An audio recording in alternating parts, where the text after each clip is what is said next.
बंदे पुरुषोत्तम। यतीनदा ने आग्रह सहित प्रश्न पूछा कि ठाकुर, क्या करने से इष्ट के प्रति मनुष्य की टान शीघ्रतः बढ़ सकती है? श्री श्री ठाकुर जी बोले, कुछ नहीं, बल्कि यह सीधी बात है। कहना चाहिए, ठाकुर, तुम्हारे सिवाय मैं और किसी को कुछ नहीं जानता हूँ, और जो कुछ भी करना है सब उन्हीं के लिए, उनको ही देना चाहिए। वे जिससे प्रसन्न हों उसी काम को करना चाहिए। जिस बात को वे पसंद नहीं करते वैसा आचरण भूल से भी नहीं अपनाना चाहिए। ऐसा करने से उनके प्रति टान भी बढ़ जाती है। देखिए न, पर की लड़कियां जब स्वामी के घर जाती हैं तो कैसा अवस्था होती है। विवाह के बाद जब वह अपने पिता के घर से ससुराल आने लगती है तो कितना रोती है। सोचती है, न जाने कहाँ किस अवस्था में पड़ूंगी, उसका कोई ठिकाना नहीं। भय चिंता का कोई अंत नहीं रहता। कुछ दिन बीतते न बीतते स्वामी का घर ही अपना घर बन जाता है। उसके बाद वह अपने बाप के घर में अधिक दिन नहीं रहना चाहती है। कहती है, मैं जब वहाँ नहीं रहती हूँ तो सास ससुर की सेवा अच्छी तरह नहीं हो पाती है। मैं और अधिक दिनों तक नहीं रह सकती, शीघ्र ही जाऊंगी। पिता के घर का आराम विश्राम छोड़कर ससुराल जाना चाहती है। क्यों जाना चाहती है? जाना चाहती है इसलिए क्योंकि उसने उस घर के लोगों को अपना बना लिया है। जो पर थे वे अपने हो गए। यह कैसे?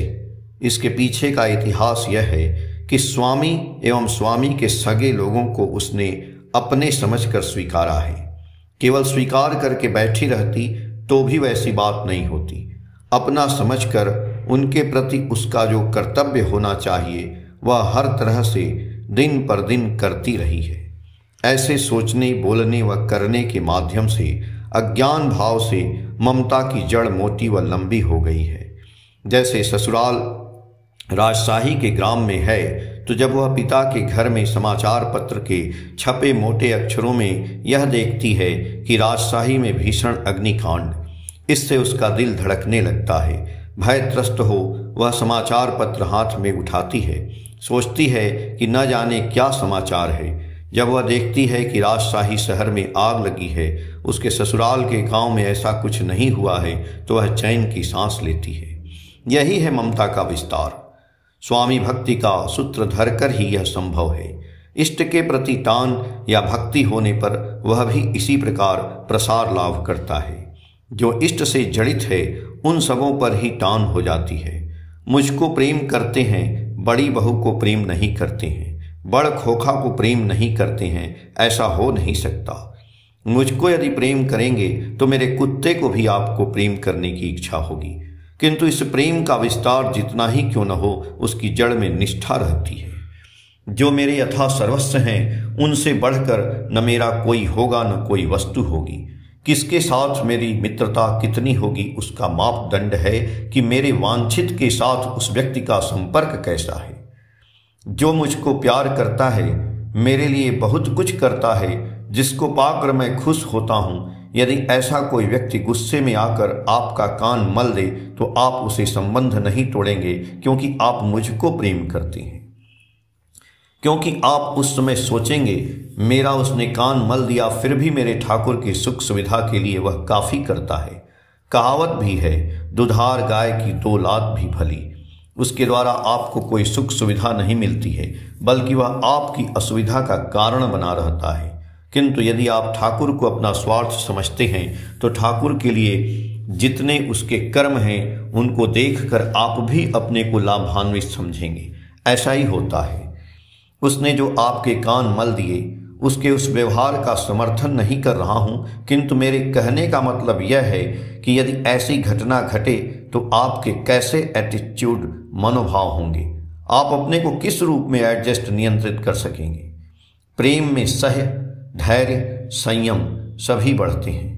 आप लोग जो सदा कॉन्सोलिडेशन, संगति की बात करते रहते हैं, किंतु मूल के प्रति टान रहे तो वह कॉन्सोलिडेशन, संगति आपसे आप होगी। सिर्फ आप लोगों में ही प्रेम नहीं पनपेगा, बल्कि वह प्रेम आभ्रमस्तंभ पर्यंत व्याप्त हो जाएगा। उस समय आपकी बुद्धि होगी, वचन होंगे, चेष्टा होगी। आभ्रमस्तंभ पर्यंत जगत नृप्यतु। धीरे धीरे यत्र यत्र नेत्र पड़े तत्र तत्र कृष्ण स्फुरे की तरह हो जाएगा। अर्थात जहां भी दृष्टि पड़ेगी वहां कृष्ण का ही स्मरण दिख पड़ेगा। यतीन्द्रा बोले, क्या सचमुच सर्वत्र इष्ट का दर्शन होगा? श्री ठाकुर जी बोले, बात है स्फुरण और यह स्वाभाविक रूप से ही होगा। जैसे सती स्त्री अपने बच्चों के साथ घर में रहती और उसके स्वामी परदेश में रहते हैं।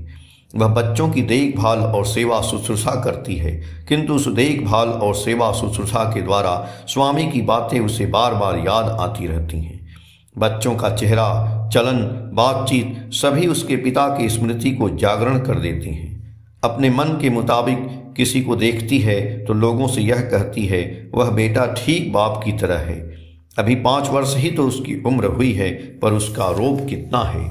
यह घर संसार की जो वस्तुएं देखती है, उन्हें देखकर उसकी कितनी सुख स्मृति ताजी हो जाती है। वह सोचती है कि अमुक साल रथ के मेले में उन्होंने सूप लाया था, अब वह टूटता जा रहा है, बेंत से बंधवा कर ठीक कर लेती। उन्होंने उस बारिश और हवा में भीगते हुए लाया था, उसे बर्बाद होने क्यों दूं? इस भवली गाय के शरीर पर हाड़ निकल गया है। इस गाय का वे कितना आदर करते थे। यदि वे स्वयं रहते तो इसकी ऐसी दशा नहीं होती। वे स्वयं हरी हरी घास लाकर खिलाते। क्या मैं उनकी तरह गाय की सेवा कर सकती हूँ? 2-4 पैसे खर्च करने पड़े तो कोई बात नहीं, पर गाय को खिलाना ही होगा। सिर्फ खर खुटी खिलाने से उसका पेट नहीं भरता। आम गाछ में तो इतने आम हुए हैं, घर में खाएगा कौन? यदि वे स्वयं रहते तो कितना चाव से आमों को खाते। पार्सल द्वारा भेजने में कोई उपाय भी नहीं है। दूर का तो रास्ता है, सभी सड़ जाएंगे। जो भी हो, उनके लिए अमावट बना देती हूँ। वे जब आएंगे तो खाएंगे।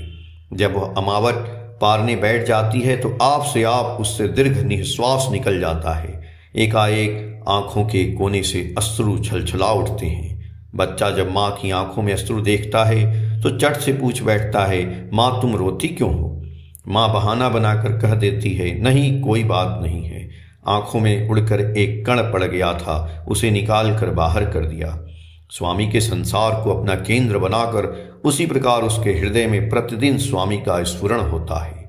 इष्ट को जो गंभीर भाव से प्रेम करता है, उसके अंतर में भी नाना तरह का इष्ट स्फुरण होता है।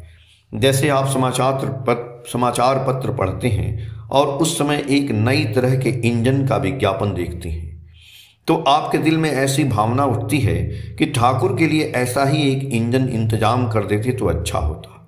इस तरह आपका ध्यान इस ओर आता है। आप इसी चेष्टा में लग जाते हैं। विभिन्न जगहों में जाते हैं और बातें करते हैं, रुपए संग्रह करते हैं, कंपनी से मोल भाव करके दाम पटा लेते हैं, उसके बाद मुझे दे देते हैं। इस स्फुरण में इतनी वास्तविकता है, अन्यथा गाछ की ओर दृष्टि दौड़ाते हैं पर उसे देख नहीं पाते हैं। गाछ में ठाकुर को ही देख पाते हैं। ऐसी किंभूत किमाकार कोई बात नहीं। वास्तविकता के बोध के साथ इष्ट स्वार्थ प्रतिष्ठा मूलक चिंता और चेष्टा लगी ही रहती है और हर विशेष में निर्विशेष को समझने का एक झोंक होता है। इष्ट होते हैं निर्विशेष विशेष। निर्विशेष व्यक्ति होने पर ही विशेषत्व के ऊपर रहते हैं, अर्थात उनमें उनके तत्काल विरुद्ध गुण और वैशिष्ट का सार्थक समावेश रहता है। वे मूलतः और तत्वतः क्या हैं, इस बात को समझने के लिए ही तो उनका नर शरीर में आविर्भाव होता है और वह विशिष्ट होता है। उनको छोड़कर हम उन्हें नहीं समझ सकते हैं। चैतन्य चरितामृत में है, कृष्णेर यतेक लीला सर्वोत्तम नर लीला, नरवपु ताहार स्वरूप, गोप वेश वेणुकर नव किशोर नटवर, नर लीलाय है अनुरूप। अर्थात कृष्ण की जितनी लीलाएं हैं उनमें सर्वोत्तम नर लीला है। नर शरीर उनका स्वरूप है। उनकी इस मार्मिक लीला में जब तक हम अनुराग मुखर होकर प्रवेश नहीं करते, तब तक सर्वगति संपन्न ज्ञान और गति का उन्मेष नहीं होता है। बहुत कमी रह जाती है और प्रकृत रसानुभूति भी नहीं होती है। बोध बुद्धिगत रह जाता है, सत्तागत नहीं होता। सिर्फ उनको लेकर ही बैठे रहें, परिवेश की परवाह न करें तो उससे किंतु मैं उनका अनुभव नहीं कर सकता हूँ। वही निर्विशेष विशेष प्रत्येक विशेष में विशेष रूप से वर्तमान रहते हैं।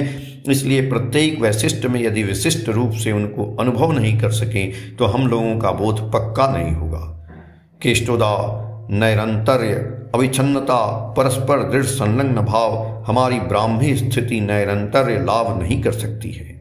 हमारी समझ सुशृंखल नहीं होगी। इसलिए प्रत्येक चीज को उसी तरह देखना चाहिए। इष्ट स्वार्थ प्रतिष्ठा मूलक चिंतन वचन कर्म नियंत्रण सामंजस्य और समाधान के द्वारा ही यह जीवन में सहज हो जाता है।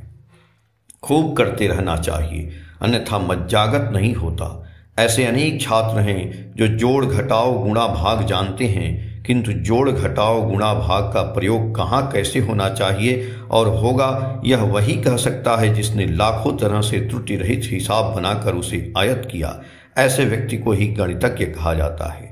मैंने सुना है कि सोमेश बोस बहुत बड़ा गुणा क्षण भर में बना डालते थे। लोग कहा करते थे कि वे योग बल के द्वारा उतनी जल्दी बना डालते हैं। बात तो ठीक ही प्रतीत होती है, किंतु जिस रूप में साधारण लोग समझते हैं, मैं उस रूप में नहीं समझता हूँ। मेरी ऐसी धारणा है कि हिसाब किताब के मामले में सोमेश बसु इतना एक्टिवली अटैच्ड और इंटरेस्टेड सक्रिय रूप से युक्त और अनुरक्त हैं कि बराबर अभ्यास करते करते वैसा इंट्यूशन अंतर्दृष्टि खुल गया। बड़ा बड़ा गुणा कम समय में संक्षेप में बनाना उनके लिए प्रायः इंस्टिंक्टिव सहजात हो गया। यदि उपयुक्त शादी विवाह और कुल कृष्टि का अनुसरण किया जाए तो उसके जरिए ये सभी गुण पुनः वंश परंपरा में संचारित व विकसित किए जा सकते हैं। इसलिए मुझे ऐसा लगता है कि यदि ऐसे कोई भक्त रहे जिसके बोध में स्वाभाविक रूप से सब कुछ में इष्ट के नाना प्रकार का स्फुरण हो, उसके वंश में विवाह दाम्पत्य जीवन प्रजनन संतान का लालन पालन और शिक्षा विधि के अनुसार नियंत्रित होता रहे, तो बाद में उसी वंश में और भी अनेकों वैसा हो सकते हैं। आलोचना प्रसंग भाग 4 से। जय गुरु।